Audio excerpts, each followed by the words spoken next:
لەژێر دروشمێنا بۆ جێنۆسایدی گەنجانی کوردستان لە کوردستان و بە تایبەتی لە لالەزار چالاکوانانی کوردی وڵاتی بەریتانیا لە بەردەم پەرلەمانی بەریتانیا لە لەندەن گر بوونەتەوە و دەیانەوێت ئەو غەدر و خیانەتەی کە لە لالەزار ڕوویدا بیگەێنە دەسەڵاتدارانی بەریتانیا و هەموو جیهان. وەڵام من هیوادارم خەڵک دەنگ نەداتەوە بە یەکێتی و پارتی، هیوادارم هیچ کەس نەترسێ ئەوەی دوێنێ کراوە دوێنێ ئەوانە بەشێکی زۆریان موچەخۆریانن بە زەخت و زۆر بە دیزاین سنووقەکان لەبەردەستیان نبووە، ئەوەی دوێنێ کەناسی نارویە کە بۆ شکاندنی ئیرادەی خەڵک وازکەن کە خەڵک و دەنگدەر لەگەڵ ئەوانە وەڵڵاهی لەناو هێزە ئەمریەکان لە 180 لەگەڵ یانانیە ئەو لە 120 خەڵکێکن کە ناچارن یا دەستیان سوور بە بەخوێنی خەڵک بە ناچاری لەگەڵ ئەوان ماونەتەوە. بۆیە بەیانی ئینشاڵڵا ئیرادەی ڕاستەقینەی خەڵکی کوردستانە. پاڤێڵی کوڕی زەلانی هەر ئەواتی کردنە بەو شێوەیە گەلدەکی کورد بە زمانی کوردی بەو شێوەیە ڕسوا و شەرمەزان بکە لە بری هەموو دەستگی کراوانی لالەزار، لە بری هەموو کەسانەی لە سلێمانیەتک دەکرێن ئەو ڕۆحەتی لێرە کوڕی زەلانی پاڤێڵیەتک بکەیت. زاد زەلانی، زاد زەلانی، زاد زەلانی، زاد زەلانی، زاد زەلانی، زاد زەلانی، زاد زەلانی، زاد زەلانی. جنۆسایی دەکات لە پێش چاوی هەموو خەڵکی سلێمانی کە سلێمانی بە دڵی شاری ڕۆشنبیری ناسرایە. بەڕاستیایی بەرامبەر لالەزار کرا بە هەموو پێوەرەکی دەستەخانەی جینۆسایدی قەدرعام خانەی بێئەخلاقی پاڤێڵی کوڕی جەلال تاڵەبانی خەڵکی سلێمانی. طبعا سبەینێ ڕۆژی دەنگدانە، ڕۆژی حەق و حیساب. پاڤێڵ وەکو هاونیشتیمانیە وەکو هاونیشتیمانیەکی خەڵکی کوردستان لێرەوە لێر ناگەڕێت.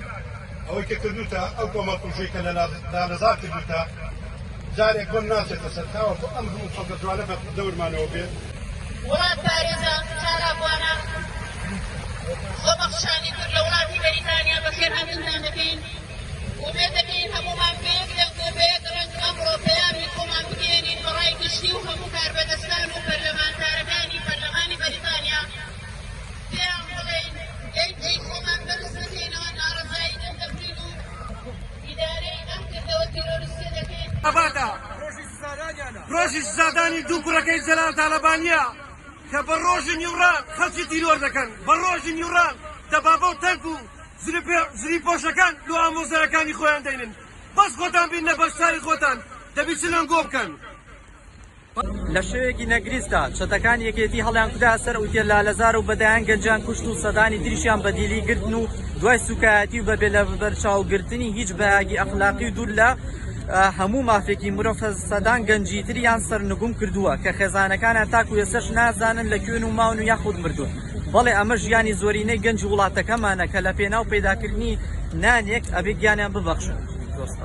لە شەوێکی ناگریزا چەتەکانی یەکێتی هەڵیان کوتایە سەر ئوتێل لالەزار و بەدەیان گەنجان کوشت و سەدانی تریشیان بەدیل گرتن و دوای سوکایەتی بەبێ لە بەرچاوگرتنی هیچ بەهایەکی ئەخلاقی دوور لە هەموو مافێکی مرۆڤ سەدان گەنجی تریان سەرنگوم کرد و خێزانەکانیان تا ئێساش نازانن لە کوێن و ماون یاخود مردوون.